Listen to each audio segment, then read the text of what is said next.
ഇന്ന് തന്നെ ഡൗൺലോഡ് ചെയ്യൂ. കാണൂ നിങ്ങളുടെ ഫേവറേറ്റ് ഷോസ്. ആണുങ്ങൾ തമ്മിൽ വളരെ പ്രധാനപ്പെട്ട കാര്യങ്ങൾ സംസാരിക്കുമ്പോ നീ എന്തിനാടി ഇടയിൽ കയറി വന്നത്? നീ പോയിട്ടെ കടുപ്പത്തിൽ 2 ചായ എടുത്തിട്ട് വാ. പോയി അനിയനും ചേട്ടനും കൂടെ തന്നെ അങ്ങ് ഉണ്ടാക്കി കുടിച്ചാ മതി. ശ്യാം പറഞ്ഞ നമുക്ക് ഒഴിവാക്കി വിടാൻ പറ്റില്ലല്ലോ.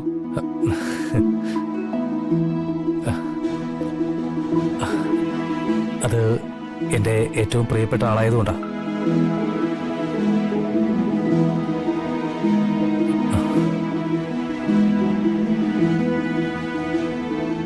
എനിക്കവള് എന്റെ ജീവനായിരുന്നു. ഞാൻ സ്വന്തമാക്കാൻ ആഗ്രഹിച്ച എന്റെ പെണ്ണ്. ശ്യാമേ, റൂം റെന്റ് ഫുഡും കൂടി മാസം 15,000 രൂപയാ ഞാൻ വാങ്ങുന്നത്. ഇതിപ്പോ ശ്യാം പറഞ്ഞതുകൊണ്ട് 9,000 രൂപ തന്നാ മതി. പിന്നെ എല്ലാ ശനിയാഴ്ചയും ചിക്കനോ ബീഫോ അങ്ങനെ എന്തെങ്കിലും ഒന്ന് കാണും.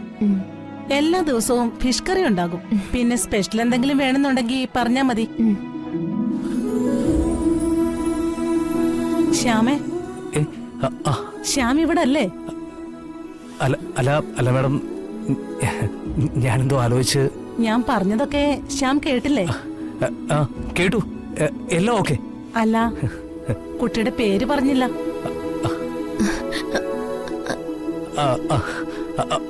അത് അമ്മു. അപ്പോ അമ്മുവിന് സൗകര്യങ്ങളൊക്കെ ഇഷ്ടപ്പെട്ടിട്ടുണ്ടെങ്കിൽ ഇവിടെ പേയിങ് ഗസ്റ്റ് ആയിട്ട് താമസിക്കാം. എല്ലാം ഇഷ്ടപ്പെട്ടു. എന്നാ ഞങ്ങൾ ഇറങ്ങട്ടെ. ശരി.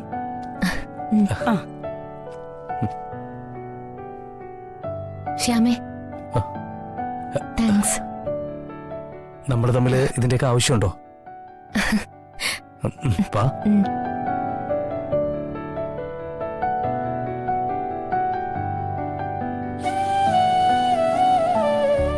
ചന്ദ്രികാവർമ്മ ഉണ്ടോ?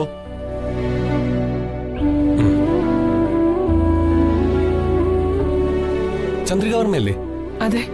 ഒരു രജിസ്റ്റേർഡ് പോസ്റ്റ് ഉണ്ടായിരുന്നു. ആരാ മധുവേട്ട എനിക്ക് അഡ്രസ്സിൽ രജിസ്റ്റേർഡ് കത്തയക്കാൻ? ആരെങ്കിലും ആവട്ടെ, ഒപ്പിട്ട് വാങ്ങ്. ഞാൻ ഇന്നലെ മുതൽ ഇതും കൊണ്ട് നടക്കുമായിരുന്നു. അഡ്രസ് കിട്ടിയില്ലായിരുന്നു. ഇതിലൊന്ന് ഒപ്പിട്ടേക്കോ. ശരി.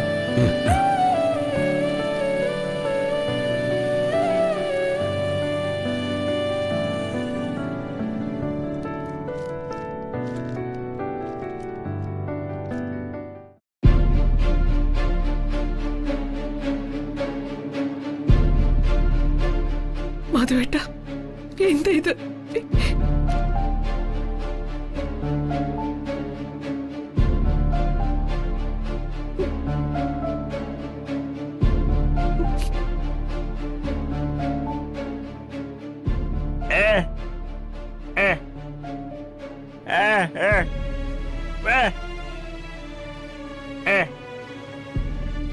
എന്താ അമ്മേ?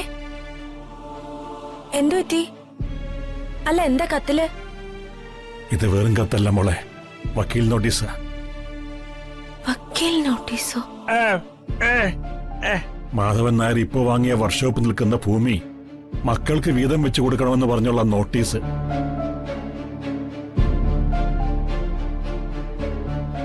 അച്ഛനെ അമ്മയെ എത്ര ദ്രോഹിച്ചിട്ടും അത്യാഗ്രഹികളായ ആൺമക്കൾക്ക് മതിയാകുന്നില്ല. ചന്ദ്രു, നീ എന്തിനാ ഇങ്ങനെ വിഷമിക്കുന്നത്? ആ പ്രകാശനും മനോജും എന്റെ മക്കൾ തന്നെയാണോടി?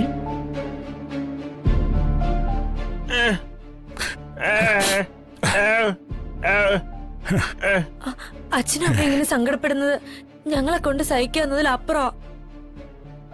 എന്റെ മാധവേട്ടനെ സങ്കടപ്പെടുത്തുന്ന മക്കളൊന്നും ഒരു കാലത്തും രക്ഷപ്പെടാൻ പോകുന്നില്ല.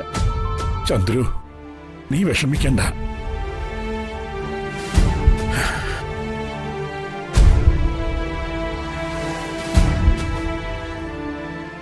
മക്കൾക്ക് തല്ലുകൊടുക്കേണ്ട സമയത്ത് തല്ലുകൊടുത്ത് വളർത്താത്തതിന്റെയാ. മാധവൻ വടിയെടുക്കാൻ തീരുമാനിച്ചു, നല്ല പെടപടയ്ക്കാൻ.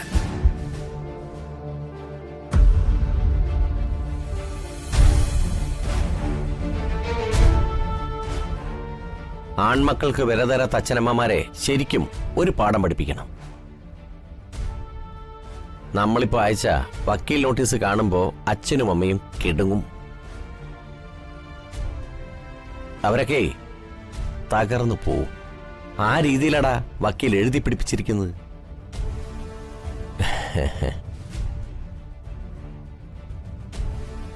നിനക്കെന്താടാ ഞാൻ പറഞ്ഞു കേട്ടിട്ടൊന്നും സന്തോഷമില്ലാത്തത്? നമ്മുടെ പ്രവൃത്തി അല്പം കടന്നുപോയില്ലേ? നിർത്തടാ. ഇതിനെല്ലാം കാരണക്കാരൻ നീയാ. എന്റെ വീട് തട്ടിയെടുക്കാൻ വേണ്ടി അമ്മായിയപ്പനെ മുന്നിൽ നിർത്തി കളിച്ചവനാ നീ. ആ നിനക്ക് വേണ്ടിയാ ഞാനിപ്പോ നിയമ പോരാട്ടത്തിന് ഒരുങ്ങുന്നത് തന്നെ. അപ്പഴവന് മറ്റവിടുത്തെ സെന്റിമെന്റ്സ്. വക്കീൽ നോട്ടീസ് അയച്ചത് അവനിപ്പോ കടന്ന കൈയായി പോയിന്ന് പോലും. ഒരൊറ്റ എന്തായിടത്തെ ഈ വിശേഷങ്ങളൊക്കെ? എന്റെ അമ്മ പറഞ്ഞൊരു വിശേഷമാ പറയാനുള്ളത്. അമ്മയ്ക്ക് ഇതുവരെ ആൺമക്കളില്ലാത്തതിന്റെ പേരിലെ വളരെ സങ്കടമായിരുന്നു. പക്ഷെ ഇപ്പൊ അമ്മ പറയുന്നു ആൺമക്കളില്ലാത്തതിൽ വളരെ സന്തോഷമുണ്ടെന്ന്. വയറ്റിലൊരു ആൺകുഞ്ഞ് പിറക്കാതിരിക്കുന്നത് മുജ്ജന്മ പുണ്യം കൊണ്ടാണെന്ന്. അതെന്താ ഇടത്തെ അമ്മ പെട്ടെന്ന് ഇടത്തിന്റെ അമ്മയ്ക്ക് ആൺമക്കളോട് താല്പര്യമില്ലാത്തത്? ചില ആൺമക്കളുടെ കളി കണ്ടും കേട്ടുമൊക്കെ അവർക്കും മടുത്തു കാണും. അത് പ്രകാശേട്ടനിട്ടൊരു കൊട്ടാണല്ലോ. പ്രകാശേട്ടന് മാത്രമല്ല, മനോജിനും ഇട്ടുള്ളൊരു കൊട്ട.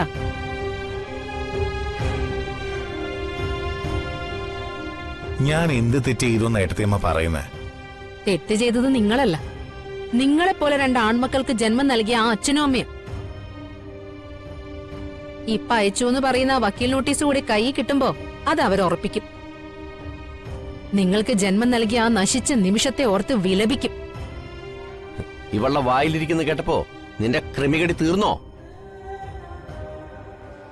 ആണുങ്ങൾ തമ്മിൽ വളരെ പ്രധാനപ്പെട്ട കാര്യങ്ങൾ സംസാരിക്കുമ്പോ നീ എന്തിനാടി ഇടയ്ക്കേറി വന്നത്? നീ പോയിട്ടെ കടുപ്പത്തിൽ 2 ചായ എടുത്തിട്ട് വാ. പോയി അനിയനും ചേട്ടനും കൂടെ തന്നെ അങ്ങ് ഉണ്ടാക്കി കുടിച്ചാ മതി.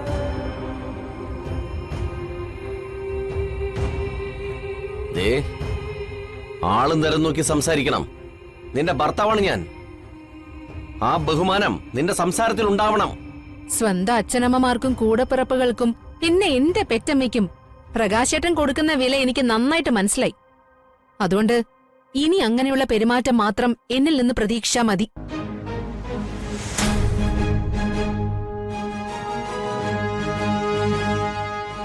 പ്രകാശേട്ടന്റെ അവസ്ഥയും ഇപ്പോ എന്നെ പോലെ ആയല്ലേ. എന്തായാലും എനിക്കിപ്പോ സന്തോഷായി.